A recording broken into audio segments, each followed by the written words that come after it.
दोस्तों, पोषण की जो शुरुआत होती है वो कहाँ से होती है? जब बच्चा पैदा होता है तब माँ उसे दूध पिलाती है और वहीं से पोषण की शुरुआत होती है। और दुनिया भर में माना जाता है कि माँ का दूध जो है वो बच्चे के लिए सबसे सुरक्षित है। हमारे साथ इस वक्त हैं डॉक्टर रश्मि सांघी, जो आईआईटी कानपुर में रिसर्च साइंटिस्ट हैं और जिन्होंने माँ के दूध को लेकर एक बहुत अहम रिसर्च की है। रश्मि जी, मुझे बताइए कि माँ के दूध को लेकर आपकी रिसर्च, आपकी टेस्टिंग में क्या सामने आया? मैं शायद उस टाइम नई नई माँ बनी थी। शायद मेरा वजह ये थी कि मैं उसको स्टडी को लेकर बहुत ज़्यादा चिंतित थी। तो उसमें हमने कुछ माँओं को कन्विंस किया, उनका हमने सैंपल लिया, उसकी हमने टेस्टिंग की। एंड जितना मैंने सोचा था, मैं बिल्कुल शॉक्ड। एक एंडोसल्फान और क्लोरिपाइरिफॉस, इस तरह के कुछ पेस्टिसाइड्स हैं जी। तो एंडोसल्फान करीब 800% ज्यादा मिला उस माँ के दूध में। 800% जी। और करीब 400% क्लोरोपाइरिफॉस, जो मतलब जो अलाउड लिमिट है, एडीआई आपका अलाउड, उससे 400% ज्यादा और दूसरा 800% ज्यादा। तो ये तो बहुत शॉकिंग बात है। बहुत शॉकिंग है। तो ये मतलब बच्चा पी रहा है, जो माँ का दूध, ये माँ के दूध से बच्चे को जा रहा है। और ये माँ के दूध में इसलिए आ रहा है क्योंकि माँ जो है, जो सब्जियां फल खा रही है, उससे उसको, जी हाँ, उसमें पेस्टिसाइड है। जी हाँ। तो ये आईआईटी कानपुर में आपने ये रिसर्च किया। आइए अब मैं आपको ले चलता हूँ कासरगोड, जहां करीबन 25 सालों तक इसी एंडोसल्फान नाम के पेस्टिसाइड की हेलीकॉप्टर से स्प्रेइंग की गई थी। देखते हैं वहां पर एंडोसल्फान का क्या असर हुआ। 1976 से काजू के पेड़ों को कीट से बचाने के लिए एंडोसल्फान नाम के एक कीटनाशक का छिड़काव शुरू किया गया। कासरगोड जिले की 15,000 एकड़ जमीन पर हेलीकॉप्टर से ये जहर छिड़का गया। ईश्वर की धरती पर यह जहरीली बारिश लगातार 25 साल चली। लाखों लीटर एंडोसल्फान यहां की जमीन पर ही नहीं, लोगों की रगों में भी उतर गया। जिंदगी मौत से बदतर हो गई। 5,000 से ज्यादा लोग इस जहर से तबाह हुए।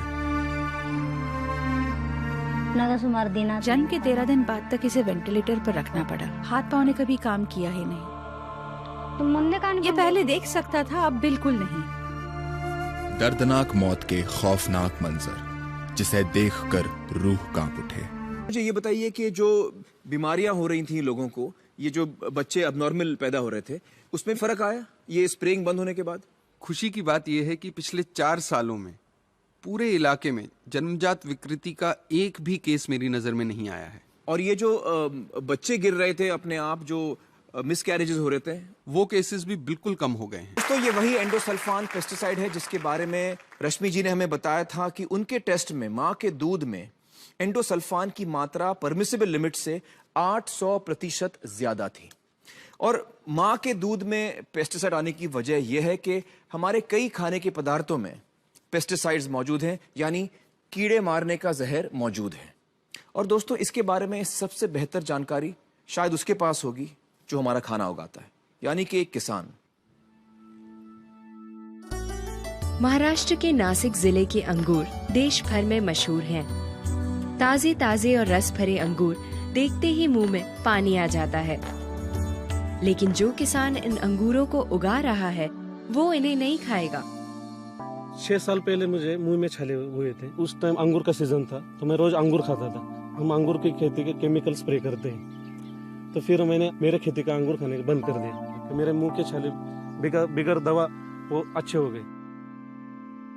इंसेक्टिसाइड नहीं डाला तो इधर इंसेक्ट ने बाइट कर दिया इस बेरी को, तो काला दाग आता है। व्यापारी जब आता है वो देखता है इस पे बंच पे काले दाग है, तो भाव गिरा देता है, तो हमें फिर नुकसान हो जाता है। तो हमें मालूम है इससे क्वालिटी खाली दिखने के लिए बढ़ती है, उसके न्यूट्रिएंट्स कम तो होते हैं लेकिन पॉइजन अंदर जाता है, इसलिए खाली व्यापारी पर्पस के लिए करना पड़ता है। हमने अलग सी जगह खेती की, उसमें हमने बिगर केमिकल स्प्रे लगाए हुए सब्जी तैयार की और वही हम खाते हैं। फिरोजपुर पंजाब के सुरेंद्र राजपूत दुनिया भर को पेस्टिसाइड्स बेचने वाले खुद बिना केमिकल के खेती करते हैं। ये दवाइयाँ जो फार्मर्स में से लेके जाते हैं वो कीड़े मार दवाइयाँ होती हैं। स्लो पॉइजनिंग जो है ना, ये है। मैं अपने खेत के अंदर जो है ना इसका इस्तेमाल नहीं करता हूँ। ये मैं इसलिए करता हूँ ताकि हमारी जो है ना सेहत ठीक रहे, बॉडी के ऊपर जो है ना उसका असर ना आए। वलसाड़ गुजरात के नीलेश देसाई भी अपने और अपने परिवार के लिए अलग से अन्न उगाते हैं। मेरा एक खेत है, उसमें मैं एकदम देसी, वो मेरे लिए रखा है मैं, और मेरा दूसरा जो खेत है उसमें मैं रासायनिक यूज करता हूँ, यही इसलिए ज्यादा नफा मिले। जो ड्रम में डालते हैं दवा, वो ड्रम 1 साल तक उसकी स्मेल इसमें रहती है, तो वो तो ड्रम है प्लास्टिक का, तो आदमी पे तो असर हो ही गया नहीं उसका।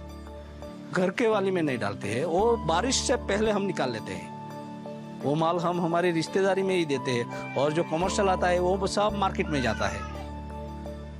इस जमाने में तो कोई भी वस्तु दिखावा पे चलता है, बढ़िया लगा ले लो, वो कैसा है वो दिखता नहीं है। जब कमर्शियल बात आ जाती है तो सामने वाला मर जाए तो अभी कोई सोचता नहीं है।